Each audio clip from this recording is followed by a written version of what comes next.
एक चरित्र है राजा भोज का। पृथ्वी के एक ऐसे राजा हुए, राजा भोज। एक माता अहिल्या बाई होलकर और दूसरे राजा भोज। ये दो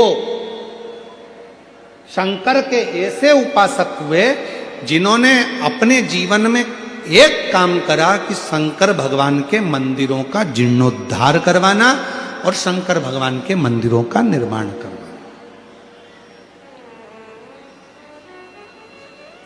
मां अहिल्याबाई होलकर जी ने भी शिव मंदिरों के बहुत निर्माण करवाए, बहुत।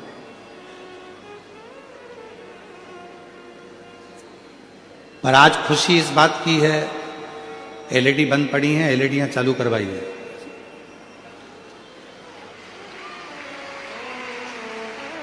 बीच वाले पंडाल की एलईडियां बंद हैं। आज सबसे ज्यादा खुशी, सबसे ज्यादा प्रसन्नता इस बात की भी होती है कि मां अहिल्याबाई होलकर जी ने जिन मंदिरों का निर्माण करवाया, जिन मंदिरों को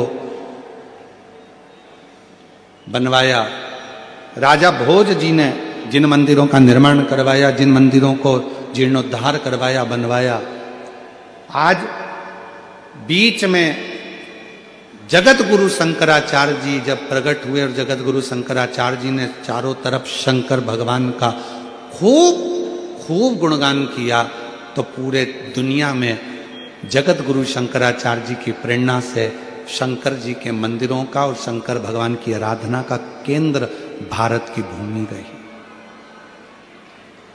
पर बीच में एक ऐसा समय आ गया था जिस समय में लोगों ने भगवान शंकर को एक और कर दिया था।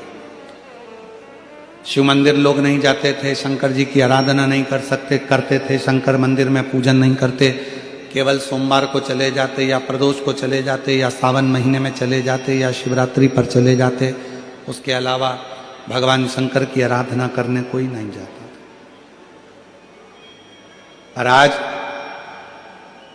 जो मां अहिल्याबाई होलकर ने जो मंदिर बनवाए, जो राजा भोज जी ने मंदिर बनवाए, जो जगत गुरु शंकराचार्य जी ने अपना पथ निश्चित करा, आज देखकर बड़ी खुशी होती है कि पूरे भारत की मेरी जीजियां, मेरे जीजा, मेरी बेटियां, बेटे और मेरे बुजुर्ग माँ बाप आज जिन शंकर जी के मंदिर में लोग ताला लगाकर रखते थे, आज शंकर जी के मंदिर में अपार भीड़ पड़ी हुई है। अपार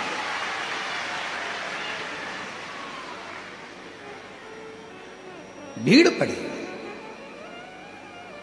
शिव मंदिर तक लोगों ने जाना प्रारंभ किया और आज लोगों का दुख अपने आप मिटना धीरे धीरे प्रारंभ हुआ। क्यों? अगर मौका मिले तो गीता प्रेस गोरखपुर की शिव महापुराण लेकर आना और अपने घर में बैठकर पढ़ना।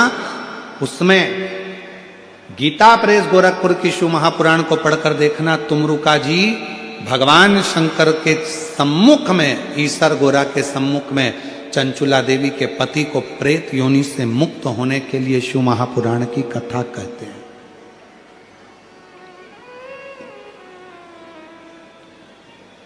और जब शिव महापुराण की पोथी पूरी होती है, शिव महापुराण की कथा जब पूरी होती है, तो भगवान शंकर भगवान ने तुमरुका जी से कहा कि मांगो, इस कथा के विराम पर मैं आपको दक्षिणा क्या दूं? क्या दक्षिणा दूं मैं आपको? शिव पुराण विराम हुई है, इसकी दक्षिणा मैं आपको क्या दूं?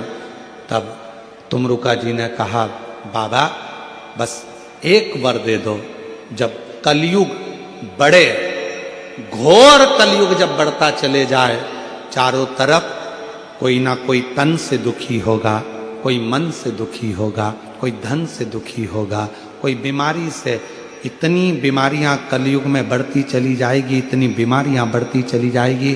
किसी का लीवर, किसी की किडनी, किसी का थायराइड, कोई सोराइसिस, कोई हार्ट, कोई नेत्र, कोई ना कोई बीमारी घरों में घिरती चली जाएगी जैसे जैसे कलयुग बढ़ेगा।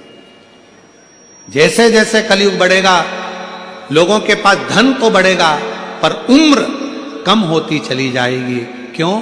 क्योंकि बीमारियां घिरती चली जाएगी। किसी को नहीं मालूम पड़ेगा कि जवान से जवान व्यक्ति भी अपने प्राणों को छोड़कर जाने लगेंगे।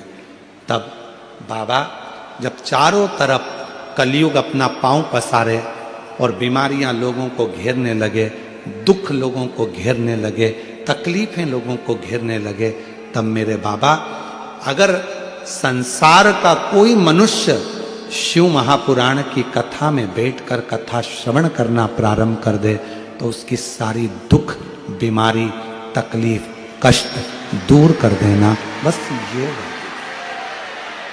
बस ये वर तुमरुका जी कह रहे हैं भगवान शंकर से कि मुझे केवल दक्षिणा में ये वर दे दीजिए, जो शिव महापुराण की कथा को जिस भाव से, जिस हृदय से श्रवण करता है बाबा, उसकी वो मनोकामना आप पूर्ण कर दें।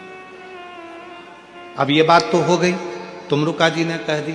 इतनी देर में मां पार्वती जी ईश्वर और गोरा के रूप में बैठी थी, तो तुमरुका जी ने उनसे भी कहा कि आप एक वर और दे दीजिए, एक वर और दे दीजिए। क्या वर? तुमरुका जी ने कहा ये वर दे दीजिए, कोई कन्या, कोई स्त्री, कोई नारी जिस भाव से कथा को सुनती है, मान लो वो अखंड सौभाग्यवती होकर कथा सुने तो भी वो अपने पति के लोक को जाए, और मान लो कोई बेधव्य हो गई, पति चला भी गया, या किसी की जिंदगी में कोई कुंवारा भी रह गई और उसका विवाह नहीं हुआ, तो भी अगर वो शिव महापुराण की कथा श्रवण कर ले तो उसको अपने पति और पिता शिवलोक की प्राप्ति हो, वो भटके नहीं और उसका कल्याण हो। ये शिव तत्व। इसीलिए कलिकाल में शिव महापुराण की कथा की मूलता है।